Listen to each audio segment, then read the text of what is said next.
every single day, like I've always done and always will. Making yet another stand. Welcome to this week's edition of New York Now. I'm Chantel Destra. America has spoken, and voters chose former President Donald Trump to be the 47th President of the United States. Early Wednesday morning, the former president secured a decisive victory over Vice President Kamala Harris in what has been one of the most intense and consequential elections in history. Trump, who did not accept the results of the 2020 election, which led to an insurrection on the United States Capitol, was also convicted of felony charges and survived 2 assassination attempts in the midst of this election cycle. The vice president did secure New York State with an 11-point margin. That margin is much smaller than past Democratic presidential candidates, including Joe Biden.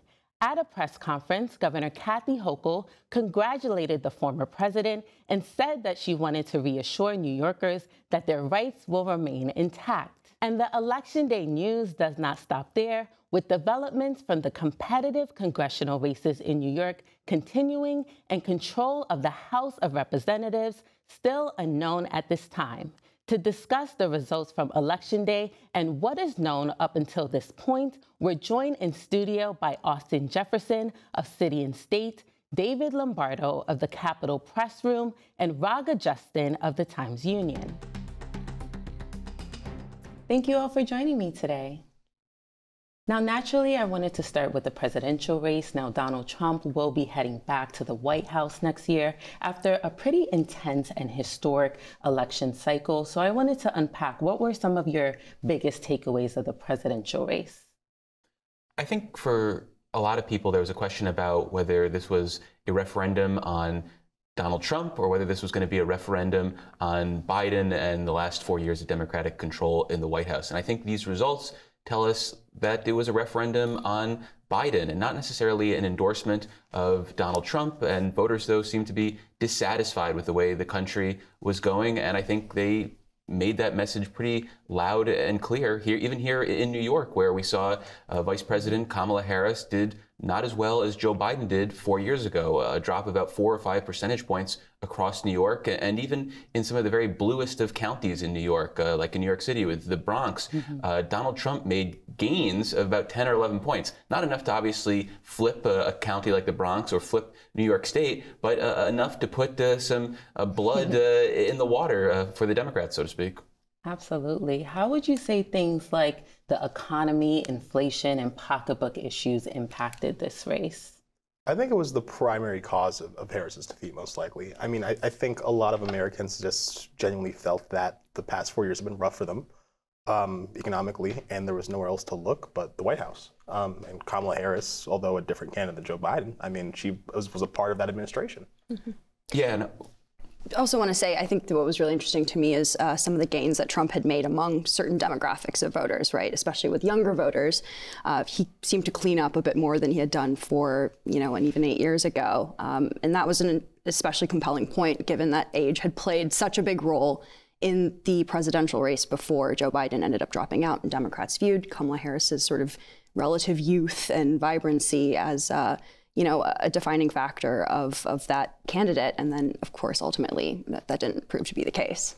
Yeah, and it seems like Democrats in the wake of Tuesday nationally are doing some soul searching about the messaging they were doing. To Austin's point, if voters care about the economy, you need to talk about the economy and the terms that they're thinking about it, what it actually costs to go to the grocery store, not necessarily what the national indicators of the economy are, and telling people that the economy is doing great when they know that it costs them more to buy milk and their wages haven't grown by the commensurate amount. And if you're talking about abortion rights, yeah, there are people who are pro-abortion, but not everyone's a one-issue voter. They care about a variety of things, and in some cases, apparently the economy was more important than this rhetoric about abortion rights.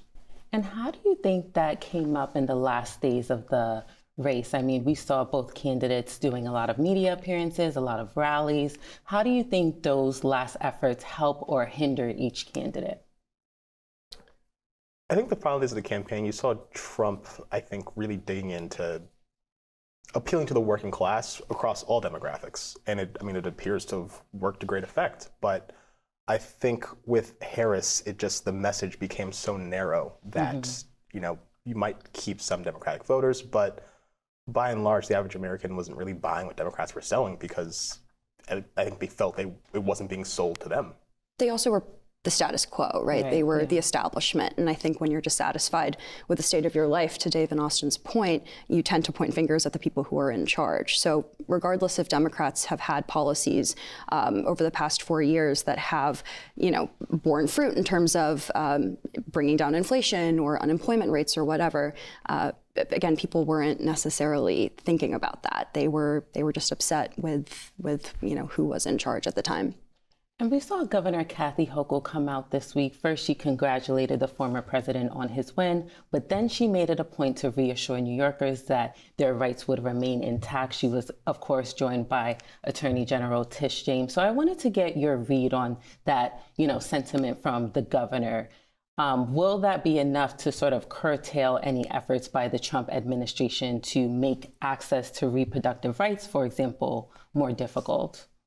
It struck me as pretty tone deaf in the wake of the election that the governor and attorney general were still focusing on this idea of democracy and civil rights and how we're this last bastion against Donald Trump, when that was clearly not something that was on the mind of a vast majority of voters in New York, with Donald Trump winning about 45% of the state. I was really shocked that we didn't see a governor on Wednesday who was trying to be more responsive to that 45% of New Yorkers who didn't want Harris in the White House, who apparently were not as concerned about the threat of Trump, which may or may not be real. And so while nationally Democrats are talking about how we need to pivot to working class issues, I thought it was really telling that the governor was focusing more on some of the rhetoric that we saw down the stretch from the Harris campaign, which may or may not have been so successful.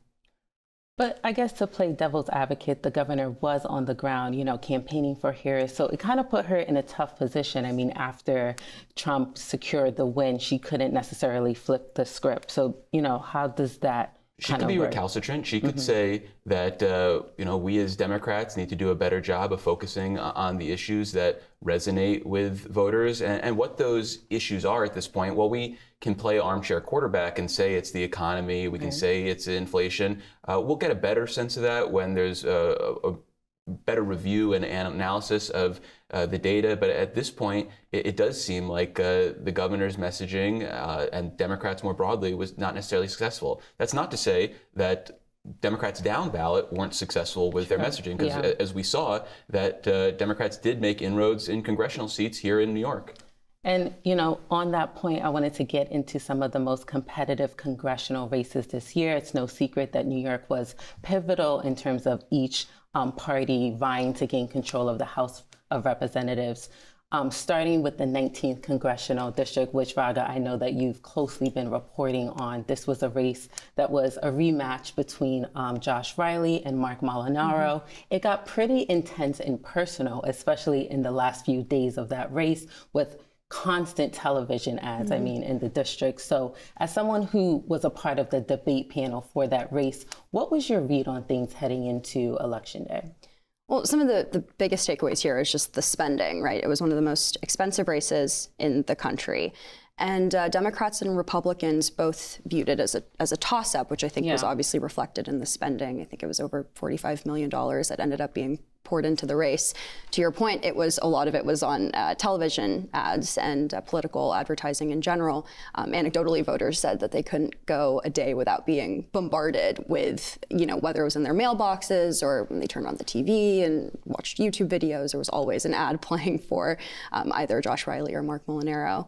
The tone of it, the tenor was really contentious. Like you said, at the debate, there was a lot of back and forth, particularly on immigration. It ended up being one of the hottest issues upstate, at least in this district. I think both candidates were sort of seeking to portray the other as someone who was misrepresenting their own politics and their own policy positions on things. Again, ultimately, I think that the race was one of the highest profile in the country, and both the theme and content of the advertising and the spending really reflected that. Absolutely. And I know the AP, called that race for Josh Riley. At this juncture, I'm not sure if Mark Molinaro even has, succeeded the race, but is there anything that he could have done differently in that race from your preview? I mean, I think he aligned himself very closely with Trump policies, especially on immigration. And it was, I think, for him, it seemed like a good thing to do, a good take for his campaign, because, we've seen these candidates sort of trying to stake out their individual positions on immigration, given that it's been such a hot button issue, right? I mean, you saw all these people coming in from the southern border into the city, into these upstate districts. So of course it was top of mind, and of course people were going to be talking about it. And I think Molinaro went just a little too far to the right when he was making his points about what he wanted to do. Josh Riley also, to his credit, sort of successfully pointed out the fact that Molinaro's been in Congress for the past 2 years. He theoretically had the chance to do something about it. He could have signed some sort of comprehensive, or worked to push comprehensive border reform. Didn't necessarily end up doing that. To his credit, Mark Molinaro pointed to Josh Riley as someone who was sort of a DC outsider, someone who hasn't spent much time in the district, and not only doesn't know, hasn't fixed the issues with immigration, or is part of a party that hasn't done much, to fix immigration, but also as someone who was very unfamiliar with the voters in the 19th district's everyday pocketbook issues like the economy and inflation. But yeah, I think ultimately he just skewed a little too far to the right, and Josh Riley was successful at positioning himself as a bipartisan, more moderate Democrat, someone who was willing to work across the aisle, and someone who, at least says that he has more tangible policy positions than any of the Republicans in Congress do right now. Right. And, of course, that wasn't the only competitive race of the night. Austin, you were closely watching the 17th congressional race between Mike Lawler and Mondaire Jones. Now, this, of course, was a very intense race as well, with a lot of national attention on this race. It was considered a toss-up even down to the last final days. So what did you make of the biggest policy issues that came up in this race, as well as the messaging from both candidates? I mean, I think between SALT reform and foreign policy in Israel, I think that really mattered to voters a lot. I think to an extent abortion as well, but as results sort of displayed, that wasn't a big enough issue to help someone like Mondaire win that district.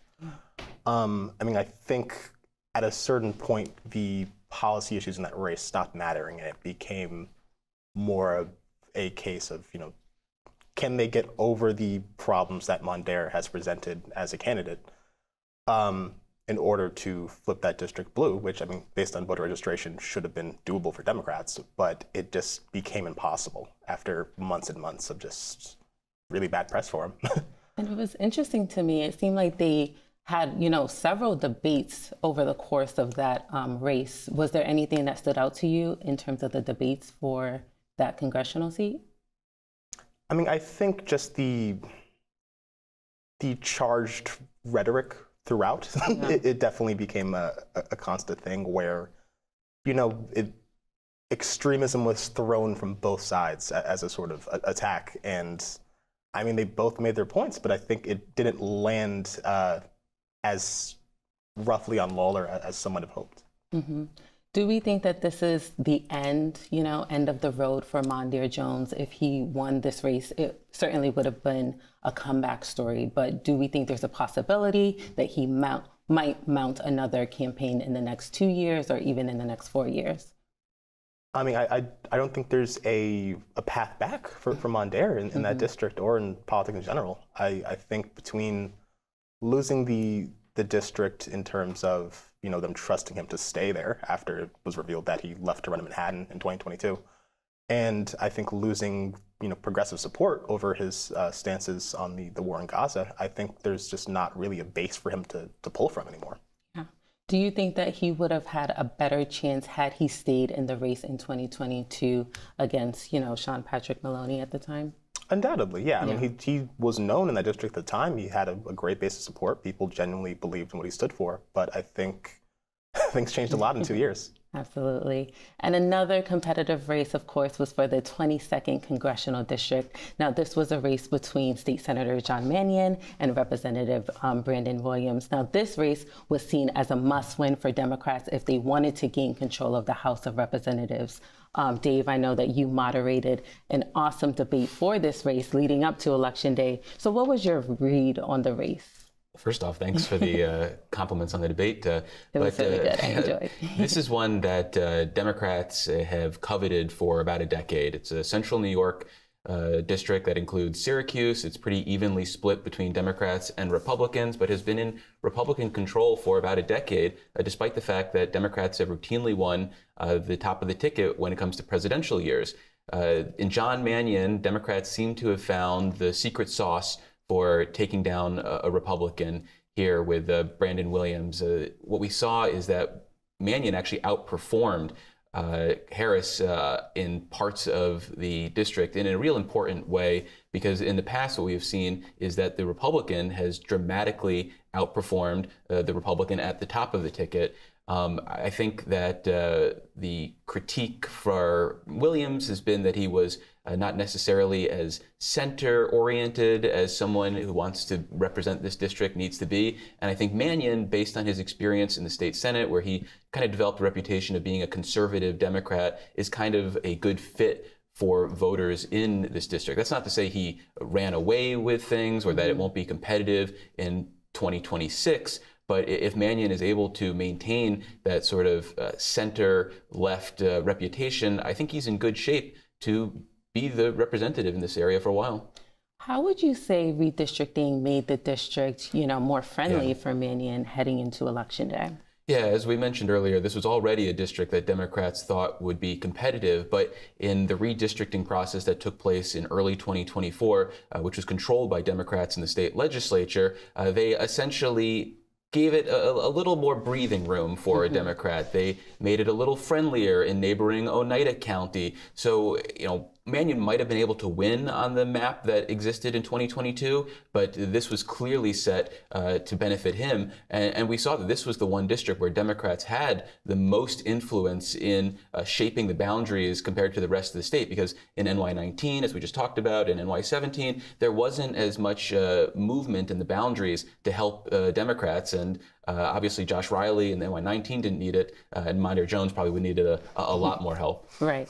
And we saw throughout this race, Governor Kathy Hochul, she poured a lot of resources as well as political capital in those battleground races. So how do we think the results will impact the political prowess of both the state Democratic Party, and also the governor?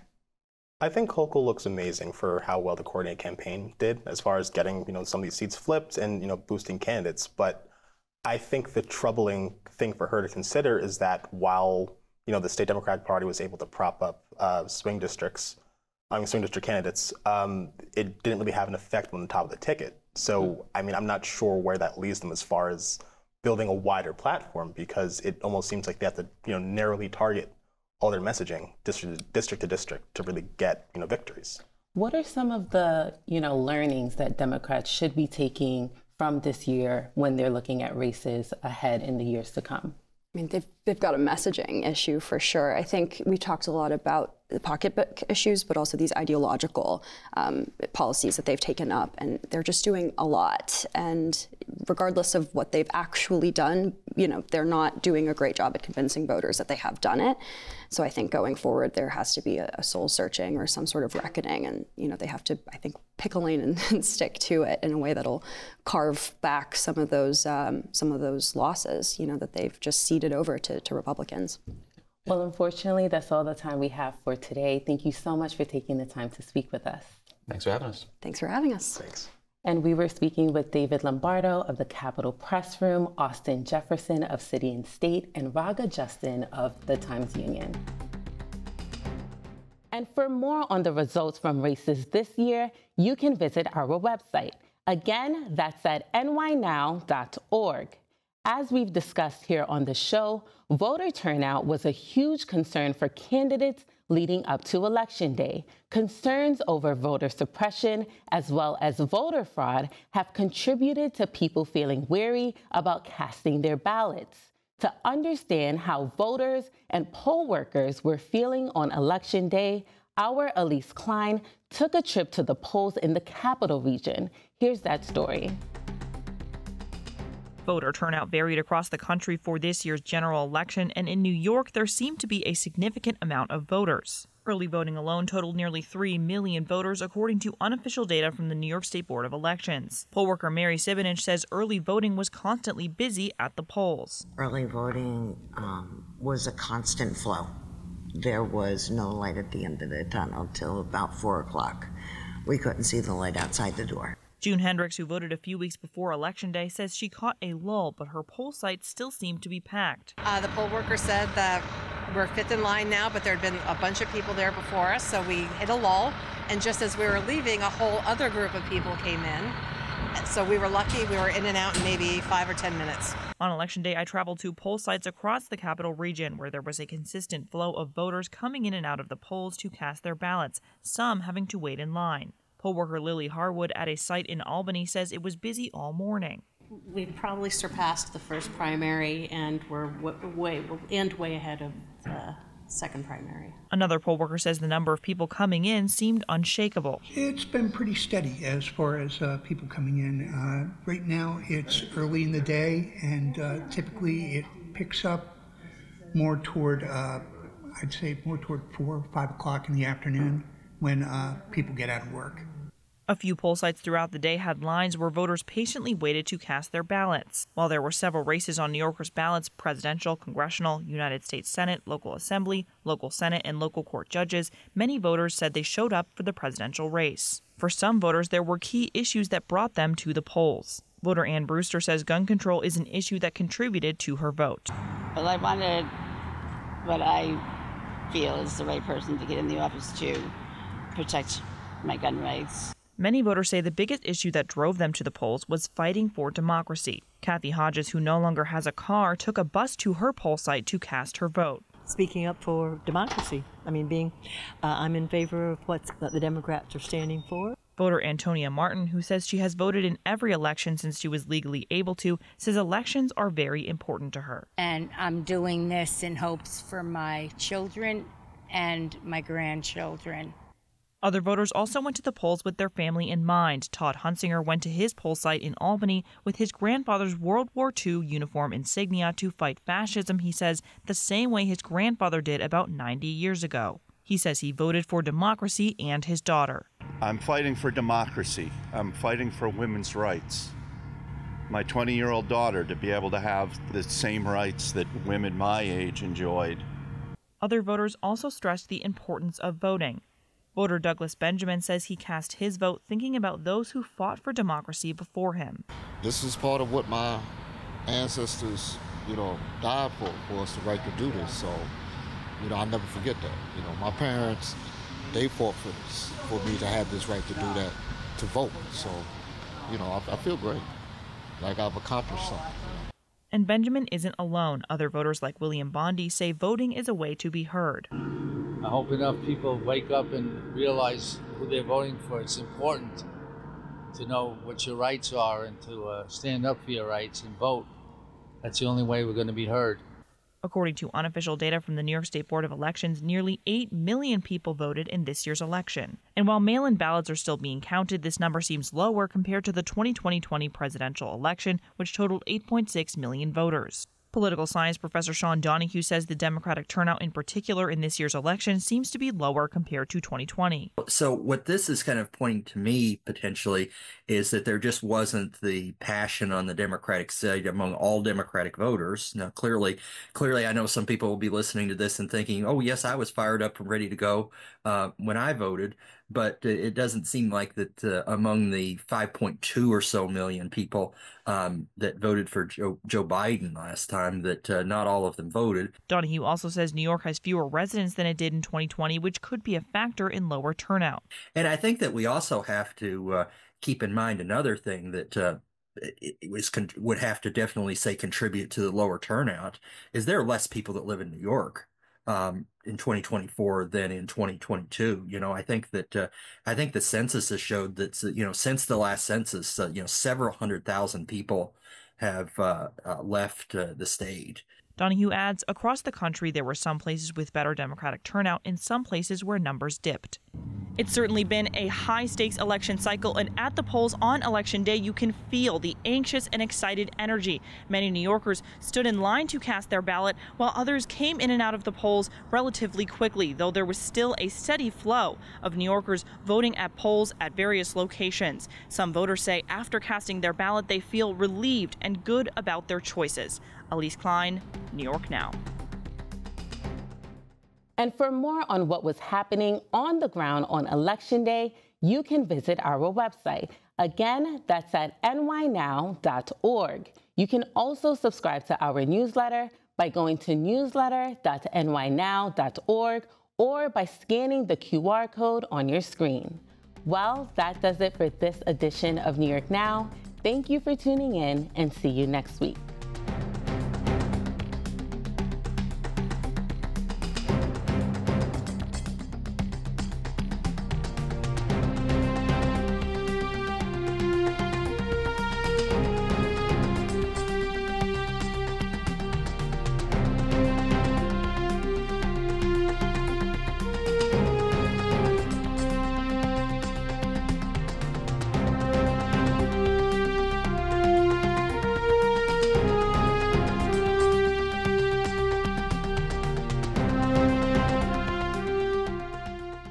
Funding for New York Now is provided by WNET,